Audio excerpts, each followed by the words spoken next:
என் கவிதைகளில் கவிதைநயம் குறைந்துவிட்டது. கற்பனைகளில் புதிதாக ஒன்றுமில்லை. மனவிட்டு பேசிய பின்பும் பேச எதுவுமில்லாது பேச ஆசைப்படுவதைப் போல் நான் கவிதைகள் எழுத ஆசைப்படுகிறேன். நிலா, மலர் என இயற்கை அழகுகள் அனைத்தும் அப்படியே. தம் மொழியின் அழகும் அப்படியே. நல்ல கவிஞர்கள் உடனே எழுதிவிடுவார்கள். நான் உனக்காக கவிஞன் வேடம் இட்டவன். கற்பனை தேடும் கவிஞன் கவிதைகளை கண்டறிகிறான். புது புது அனுபவங்களுக்கான புறப்படல்கள், புத்தகங்களுக்குள் புதையல் தேடல்கள், பழகும் மனிதர்களிடமிருந்தும் பார்வையில் தென்படுபவை அனைத்திலிருந்தும் கவிதைகளின் கருத்திரடல்கள், கவிஞர்களின் கவிதைகளின் பிறப்புகள்.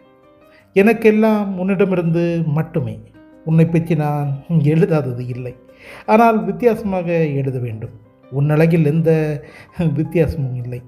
கற்பனை தீர்ந்த கவிஞனின் கவிதைகள் கலை கொலைகள் இருந்தும் உனக்காக இந்த கொலைகளை செய்து கொண்டே இருப்பேன்.